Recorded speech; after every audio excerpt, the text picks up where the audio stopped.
नाम तो 1 महीने के बाद रखा, 15 दिन के बाद रखा। पहले क्या थे? बिना नाम के। तब किसके थे?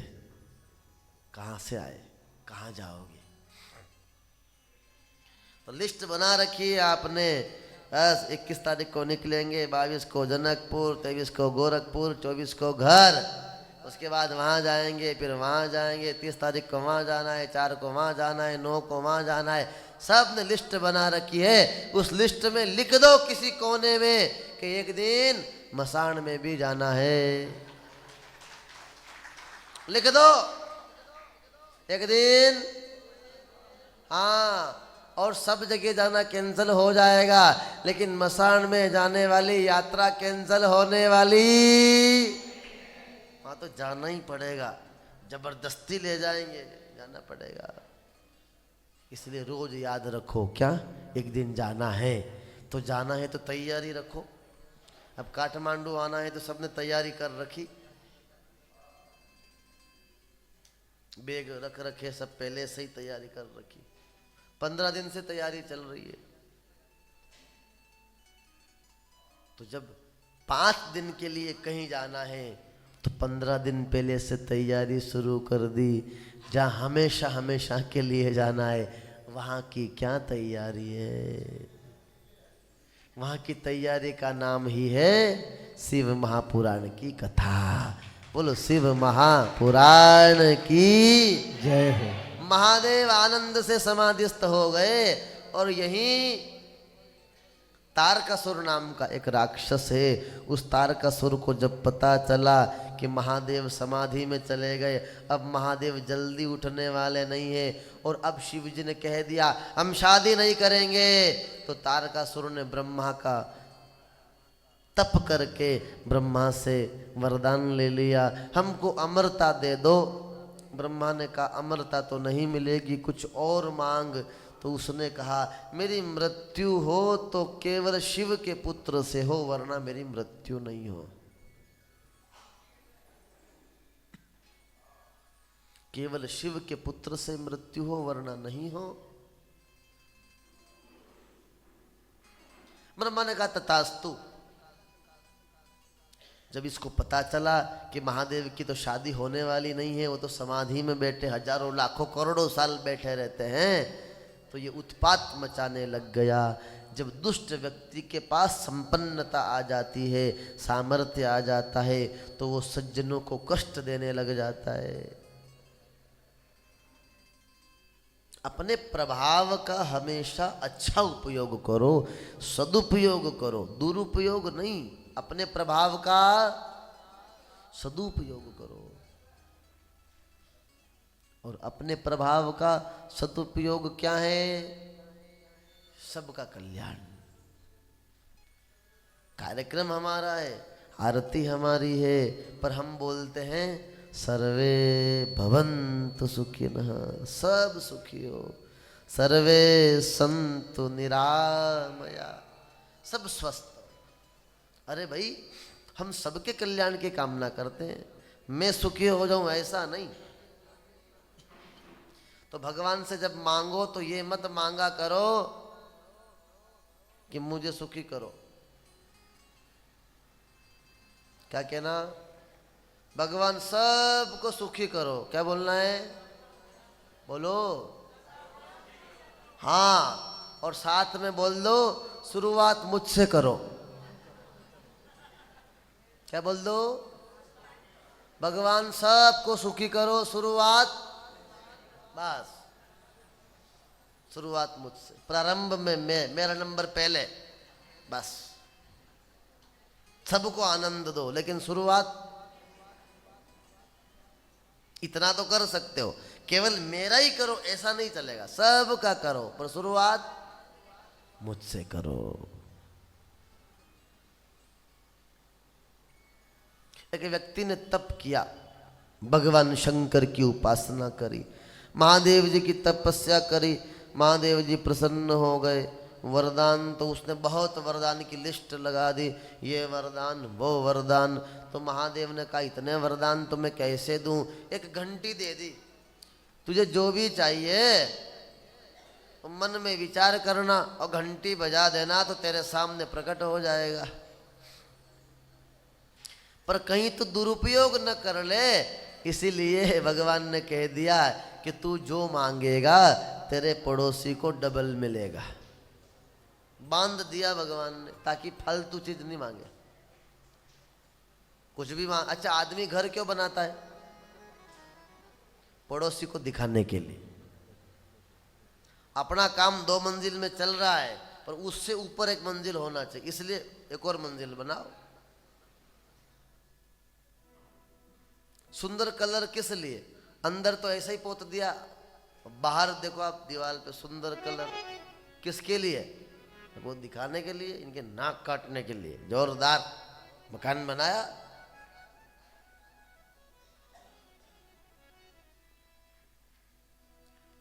तू जो मांगेगा तेरे पड़ोसी को डबल मिलेगा। बांध दिया भगवान ने। अब वो घर आया, उसने कहा कि तपस्या मैंने करी, साधना मैंने करी, व्रत मैंने किए, ने मेरे जो मांगू उसका डबल फल पड़ोसी को मिले, अपने कुछ मांगना ही नहीं है। उसने लाके घंटी को ऊपर पटक दी। ताण पट्टी बोलते उसको। क्या ताण बोलते हैं? ताण पट्टी। हाँ वही, जो भी हो, पुराने जमाने में होती थी वो अलग से। आजकल तो अलमारियां आ गई सब जगह, अब नहीं रखते लोग, पर पहले तो उसी पे सारा सामान। उसने पटक दी कोने में लाके ऊपर। पत्नी ने कहा क्या लाए तपस्या करके? बोले चुप रहे, कुछ नहीं लाया। पत्नी को डांट दिया। और दिवाली आई तो दिवाली ऐसा पर्व है हमारे यहाँ कि जो चीज कभी काम नहीं आती है वो भी उस दिन दिखाई पड़ जाती है। सब निकालो अटाला और साफ करो, फिर अटाले में डाल दो। अटाले को साफ करके अटाले में डाल दो। पर एक बार पूरी सफाई। तो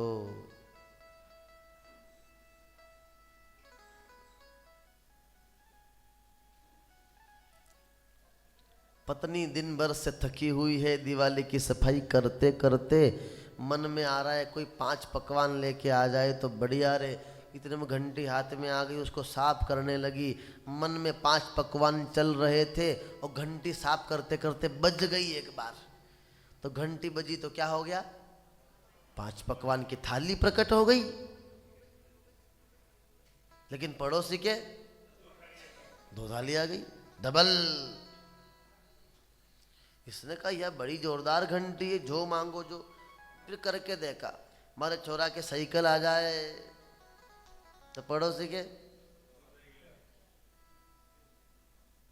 हमारे घर के आगे कार आ जाए बढ़िया, पड़ोसी के, मेरा घर बढ़िया पक्का बन जाए, पड़ोसी के डबल मंजिल मकान हो गया। शाम को उसका पति आया तो देखा ये तो बड़ा मकान डबल मंजिल, बगल में पक्का मकान, ये किसका है? पत्नी ने कहा आ जाओ अपना ही है, कार वार खड़ी है। क्यों ये सब कैसे किया? अरे बोले तुमने मुझे नहीं बताया, लेकिन मैंने वो घंटी बजा के देखा तो जो मांगा वो मिल गया। पति ने कहा तू समझती नहीं है, तेने तो मांगा वो मिल गया, पर पड़ोसी को सब डबल मिल गया है। उसके 2 कारें, डबल मंजिल मकान है, 2 सब साइकिल आ गई है, सारा काम डबल है। अरे पत्नी ने कहा उसको बोली 4 मिलो, अपने क्या काम? अपना काम तो चल रहा है नहीं है भाई, अपना काम तो बढ़िया चल रहा है। पति ने कहा नहीं ऐसा नहीं चलेगा, तपस्या मैंने करी और उसको फल मिले, ऐसा तो हो ही नहीं सकता। ला मेरे को दे तो, अब घंटे में मजा चकाता हूं इसको। अब पति ने घंटी बजा के कहा मेरी एक टांग टूट जाए तो पड़ोसी के, मेरा एक हाथ टूट जाए पड़ोसी के, मेरी एक आंख फूट जाए पड़ोसी के,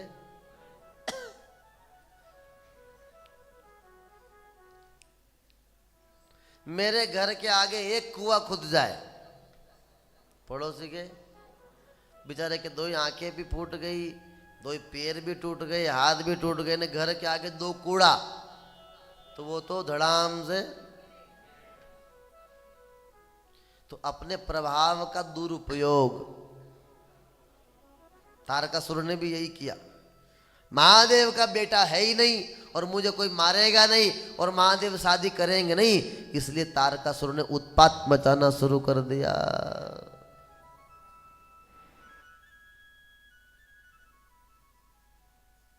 खूब उत्पात मचाया, देवताओं का राज्य छीन लिया, स्वर्ग से भगा लिया। कोई भी उसको मार नहीं सकता है, क्योंकि मरेगा तो शिव के पुत्र से, और शिव का कोई पुत्र अभी है नहीं, न महादेव का विवाह होने वाला है, वो तो ध्यान में बैठे हुए हैं। सारे देवताओं ने विष्णु से कहा, विष्णु ने इंद्र को भी कहा, कामदेव को भेजा। कामदेव आए और आकर के महादेव की तपस्या भंग करने का प्रयास करने लगे, लेकिन नहीं कर पाए। तो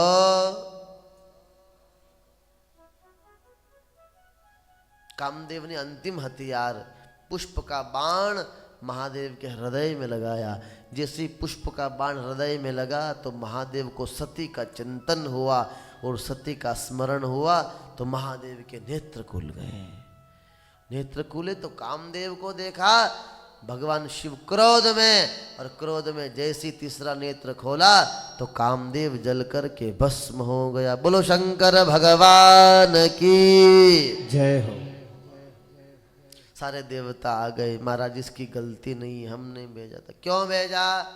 विष्णु भगवान ने कहा आपकी समाधि खुलवानी है, क्योंकि आपका विवाह करना है। अरे विष्णु भगवान को भगवान शिव ने कहा मेरे विवाह की तुम्हें क्यों टेंशन है, मुझे शादी नहीं करना। बोले करना पड़ेगी। क्यों? कि जब तक शादी नहीं करोगे कोई बालक नहीं होगा, और बालक के बिना इसका वध नहीं होगा। तारकासुर से हम सभी लोग बहुत परेशान हैं, विवाह करो। महादेव ने कहा कि मेरी कोई इच्छा नहीं विवाह करने की। बोले करो।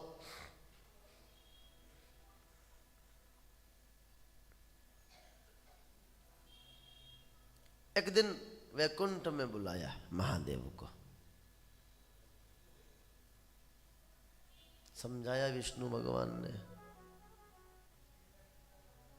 विवाह के फायदे क्या क्या हैं। बोले विवाह करने का ये फायदा है कि पत्नी को बोल दो कि बस तू घर की मालकिन, ऐसा खाली बोल दो, क्या है, तो वो यूं हो जाती है।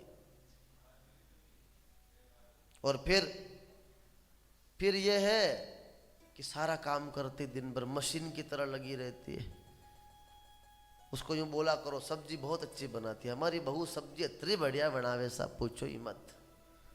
महीने में एक दो बार, माताओं आपको कह रहा हूं, महीने में एक दो बार ऐसा कहा करो, क्या सब्जी कई जोरदार बनी, घनी बढ़िया बनावे सब्जी, रोटी कई बढ़िया मुलायम बनावे, ये क्या आज का पराठा घना जोरदार लागे जी, दाल बाटी तो 80 बनावे, पूछो ही मत। ऐसे साफ सफाई बहुत अच्छी रखती है, साफ सुथरा काम है एकदम, बहुत बच्चों का ध्यान अच्छा रखती है, ऐसा कहा करो। 2-3 महीने में एक बार बैटरी चार्ज कर दिया करो, तो वो अरे हाँ, फिर यूं उसको नहीं कहना, वो सुने इस तरह से दूसरे को कहना। क्या कहना? पड़ोसन को जोर जोर से कहना ताकि वो सुने, इस तरह कहना कि बाप हमारी बहू तुम्हारी बेटी से बढ़ के है, कई काम करे जी, पूछो ही मत, अच्छी है बिल्कुल। अब आप तो कह दो ये तो मैडम बन के घूमती रहती है, कुछ नहीं करती है, और उसको पता चल जाए तो वो अपनी रोटी पानी बंद कर दे। अपने रिस्क क्यों लो बुढ़ापा में? अपने तो उसको सुना सुना के कहो असी बहू जी मारे तो साक्षात लक्ष्मी, जब से इसके पग फेरा हुआ है मेरे तो मकान ही पक्का बन गया, ने मेरे तो छोरा ही बढ़िया नौकरी में, ने मेरे तो खूब अच्छा ठाट बाट है, या लक्ष्मी है लक्ष्मी। ऐसा उसको सुना सुना के कहा करो। उससे क्या होगा? उससे जब अगली बार कथा में जाओगे तो 2000 ज्यादा देगी। हाँ, घने बढ़िया बहू माँ के, ऐसे कहा करो, प्रशंसा किया करो।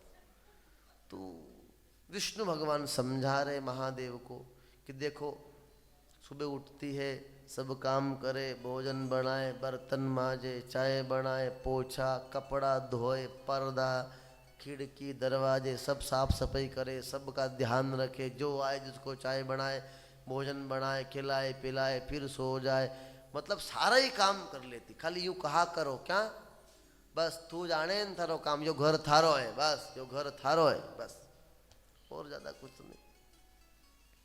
महादेव ने कहा पर मुझे विवाह नहीं करना, एक बार करके देख लिया।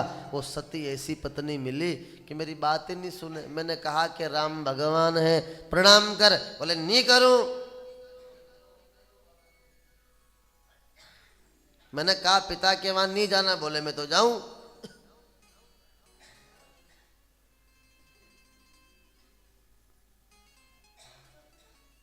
उसी समय की बात है, भगवती सती का दूसरा जन्म हो गया है। पिता का नाम हिमालय है, माँ का नाम मैना रानी है, और हिमालय राजा के यहाँ भगवती का जन्म हुआ। पर्वत हिमालय है और पर्वत की पुत्री होने से नाम रखा गया। बोलो पार्वती मैया की।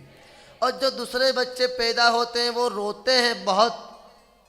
ये पार्वती रोई नहीं, ये रोती नहीं है, ये क्या बोलती है दिन भर? उमा उमा। छोटी बच्ची, उसका एक नाम रख दिया गया उमा।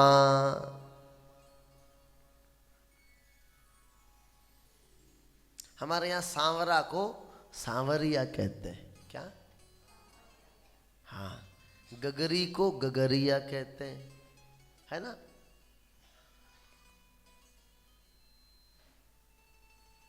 ऐसे ही गुजरात में उमा को उमिया कहते हैं। क्या? हाँ, गुजरात में आराध्या है भगवती उमिया देवी, पाटीदार समाज की कुल देवी है उमिया। उमिया धाम सब जगह बड़े बड़े मिलेंगे इनके बनाए, उमिया भगवती उमा। हिम अंशी है इसलिए उसका एक नाम हिमांशी है, उसी को पार्वती कहते हैं। वही उमा है, वही जगदम्बिका भवानी है। उसका जब प्रादुर्भाव हिमालय के यहाँ हुआ है तो आप कल्पना कर लीजिए, साक्षात राजराजेश्वरी भगवती का जहाँ प्राकट्य हो जाएगा वहाँ धन वैभव की कभी कमी रह ही नहीं सकती है। जब ते उमा शैल ग्रह जाए, जब से हिमालय राजा के यहाँ भगवती पार्वती का जन्म हो गया है तब से हिमालय धनवान बन गया, तब से हिमालय सामर्थ्यवान संपन्न बन गया है। खूब दान दे रहा है, इतना दान देते हैं कि ऋषि मुनियों को आश्रम बनाने के लिए हिमालय राजा ने जगह दे दी। इसलिए सारे ऋषि मुनि हिमालय में ही मिलते थे पहले। खूब मणि रत्न आभूषणों के भंडार भरे हुए हैं। और इधर एक दिन की बात है, नारद जी को पता चल गया कि भगवती का जन्म हिमालय राजा के यहाँ हुआ है। तो वो दर्शन के लिए मिलने के लिए आए। छोटी सी पार्वती ने महाराज की खूब सेवा करी। तो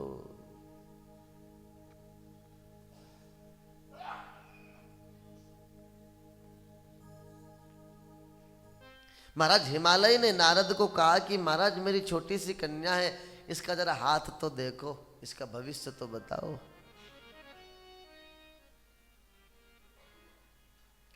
हालांकि भविष्य पूछना भी नहीं चाहिए और ना बताना चाहिए।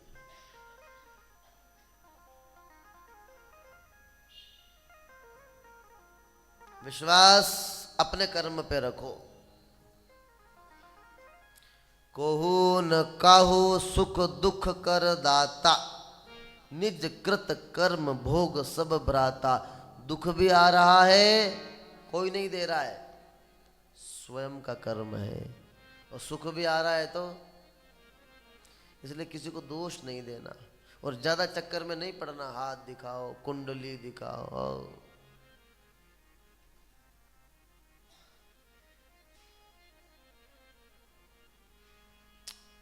हो ये वही जो राम रचि राखा, उसको चिंता है। तुमको अभी चिंता इतनी ज्यादा हो रही है तो जब माँ के गर्भ में थे तब 9 महीने तक किसने खिलाया पिलाया? माँ के स्तनों में दूध किसने दिया? कौन पाल पोस रहा है? अंगूठे में दूध आ रहा है।